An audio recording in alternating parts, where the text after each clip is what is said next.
it's Dianne at Minerva. I hope you're all having a wonderful week. And today I'm going to share with you a make for these fabulous joggers. It's a Burda Young pattern, 6719. So we're making the joggers, but you also have the option to make the shorts. These would be fabulous for a holiday. And what we're using today is this Minerva exclusive French terry. And this particular design is called Toucan Play. As you can see, it has toucans and palm trees all over it. It's a fabulous design. It's black with beige for the pattern on the background, sort of a peachy beige. Now, should you wish to sew along with me today, everything will be tagged below.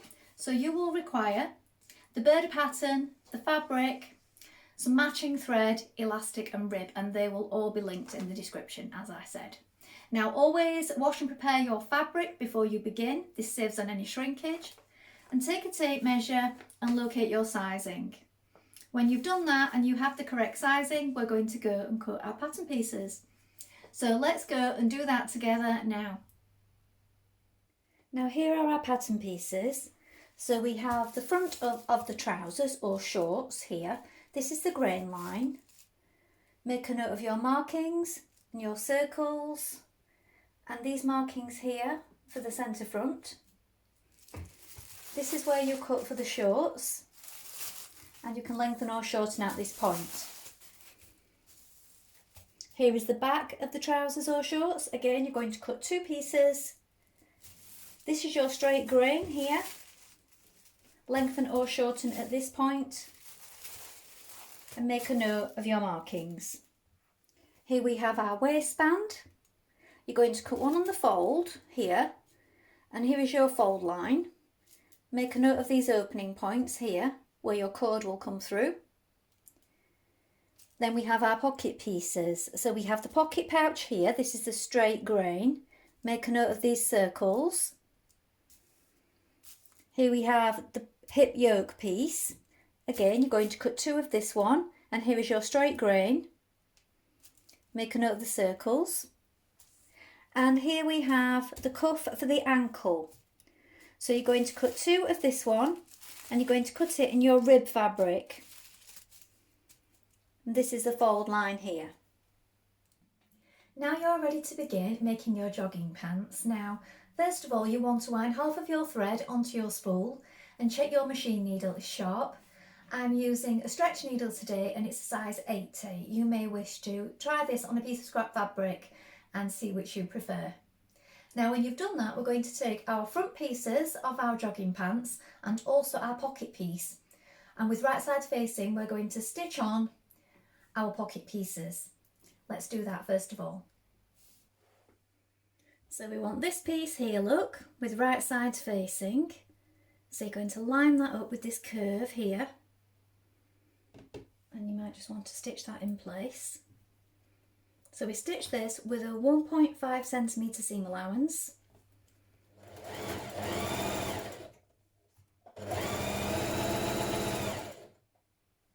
Now turn it to the right side, so trim a little away from your seam, and you're going to top stitch that 7mm in.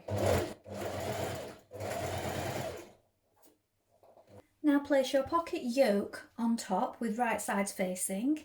So here you have a little marking, look, at the middle, and that needs to line up with you where you folded your pocket back there. So I want to just pin that in place. I've pinned my pockets together as well. And then this little marking here, so you have a marking pointing upwards, it lines up with where your pocket comes up here. So on the back, your pockets are together and neat like this, and on the front, you've got this section showing, which will go over your hip there. So you can just base that in position now, there and down the side a little bit, and you can stitch around your pocket pieces.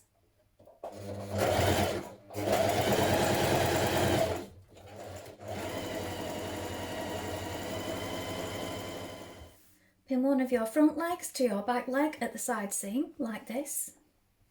Down the side of the pocket, all the way down the leg. Then we're going to stitch that in place with a 1.5 centimetre seam. Now stitch the inside leg seam together. Now what you're going to do, now you've stitched a front leg and a back leg together on both sides, is you're going to turn one of them the right way around like this, and then you're going to pop it inside the other one, which is the wrong way around. So you need to make sure you get the central seam lined up.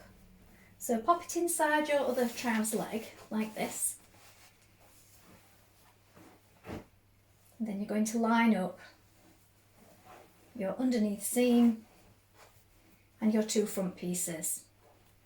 So you can easily distinguish your two front pieces because they have this bit on. So what we're going to do now is we're going to stitch them together here up to where it's marked for the centre slit. So let's do that now.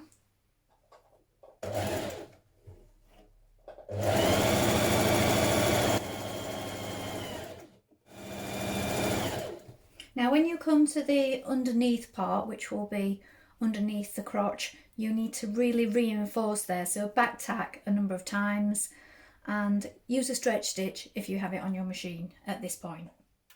Now for your mock front fly, you're going to change to a longer stitch because you're going to baste up here, because then we can take this out after. So this is your mock front fly, so you've got your shaped bit here. You're going to stitch up here.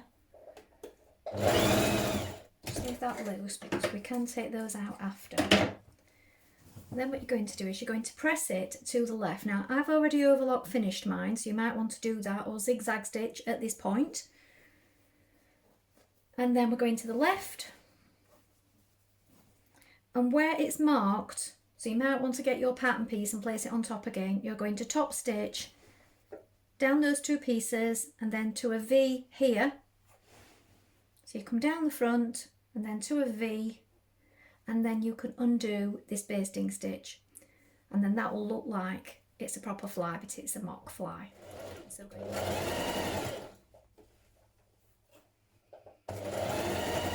now we're going to work a buttonhole in our waistband. So the front waistband here, you have a marking here and here. So you're going to make these buttonholes now. Alternatively, if you wished, you could use an eyelet opening. I'm going to do a buttonhole today.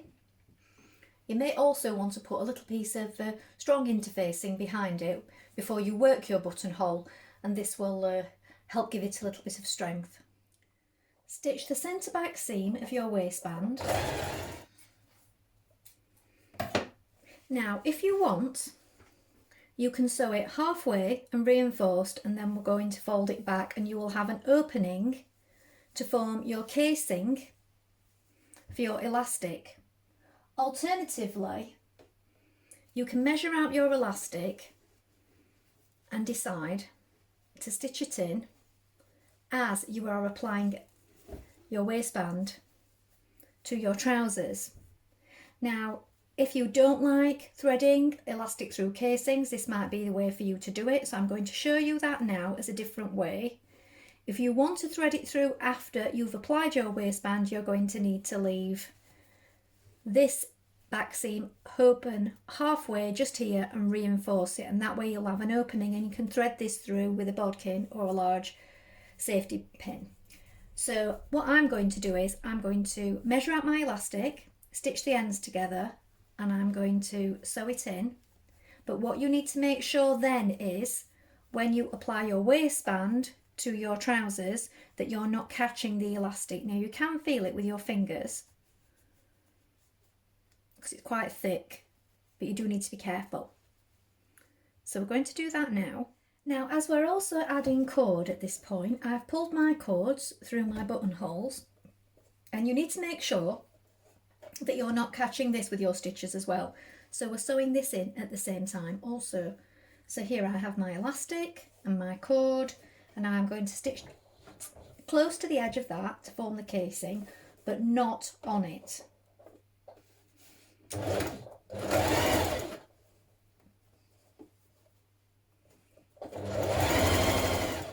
At this point, you're going to stitch your waistband to your trousers. Now you need to make sure that you line up your centre front point here where you have your cords and your two eyelets with the front there. So there's our front fly, our mock fly. line that point up, and first of all also line up that central back seam where you've closed up your back waistband with the back of the trousers, and then mark the halfway point and line that up with the side seam. Now if you pull it like this, you can pin it all the way around. Now I think that makes it much easier because you have no casing to thread through then, and then once we've stitched that seam we can edge finish that with either an overlock or a zigzag stitch. So let's do that now. And because you have your elastic in there and your casing, you do need to be pulling on it a little as well.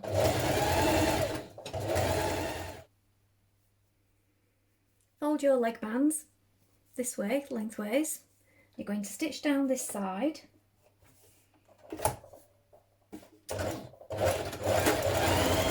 When you've done that, you're going to turn it so that the seam's facing inwards, like this. You can open the seams so that they are flat against each other. Then when you have it like this, you can just baste around this top part before we apply it to your leg. Now you're going to take your leg of your trousers, find the inside leg seam, take your bottom leg cuff, we're going to slide it over just like this. So you're going to line up that inside leg seam with this seam here on your cuff. Pin that in place.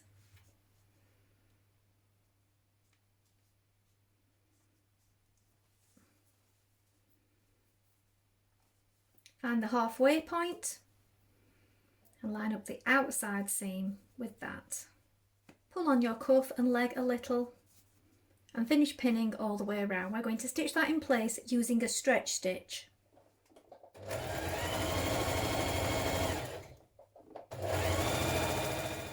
So trousers are all finished. I think they've turned out really nice. Nice cuff at the bottom and a nice deep pocket. Well, I hope you've enjoyed sewing along with me today. I've really enjoyed making these joggers. I wish they fit me. They're a really nice, comfy shape and fabric. I love the deep pockets and the mock detail of the fly here. They're super for either holidays or lounging in.